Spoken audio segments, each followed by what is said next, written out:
when James Woods and I met at a press event and began seeing each other.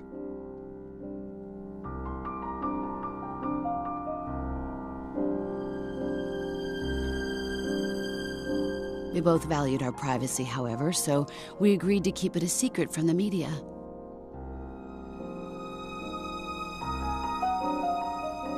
Everything in my life was wonderful. But then a few months ago, I turned 40. It was hard for me to begin with, but it got worse when, not so coincidentally, Tom began pushing Channel 5 News to replace me with a fresh young face, and he succeeded. 3 weeks from now, I'll be off the air. Well, apparently all men think the same way because around the same time, James dumped me. I watched my career and my love life crumble, and I wasn't going to just stand by and take it. That's when I had the good fortune to meet a young news intern named Priscilla. She was so anxious to get into the reporting business and would have done anything to get on my good side. So I seized the moment. I paid her off to seduce James Woods and reel him into a relationship like a fish on a line. I knew a hot young woman like Priscilla could manipulate him into doing anything I wanted. At my direction, she persuaded him to become a born-again Christian and instilled him with the drive to bring together all the people he'd wronged. That's how this weekend came to pass. Of course, Priscilla knew nothing of my real intentions, but she played the part beautifully nonetheless.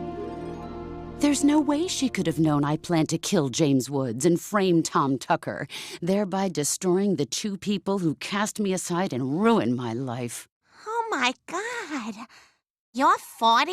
Yes, I'm 40. But then why did you kill the others? It was all supposed to go so smoothly. The hidden gun goes off, kills James Woods, and at the first opportunity, I retrieve the gun and plant it in Tom's bag. James Woods is dead, Tom goes to prison. Nice and easy. But Stephanie got in the way. She was in James' chair at the wrong time. And when I realized my mistake, I had to improvise. The power outage provided a perfect cover. I grabbed the knife off the dinner table and stabbed him. But as Joe pointed out, there were fingerprints.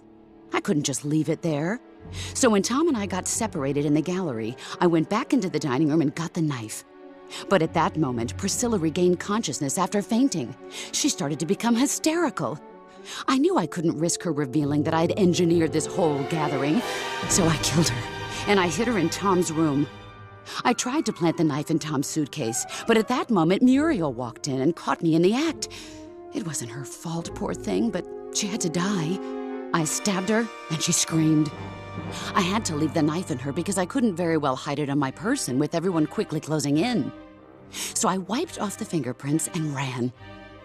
I slipped in with the rest of the group when they all converged on the scene. I needed more time to finish my work framing Tom, but that's when Derek went out to the balcony. I couldn't let him contact the police before everything was in place, so I had to kill him too. When Peter was yelling at everyone about that picture of Derek holding up the Hollywood sign, I grabbed the Golden Globe and slipped out. I followed Derek outside and did what I had to do. I barely had enough time to plant the Golden Globe in Tom's room and run back downstairs, where I took advantage of the commotion and joined the crowd as they were all running outside. And the rest, well, you did all the rest for me. You turned on Tom exactly as I planned.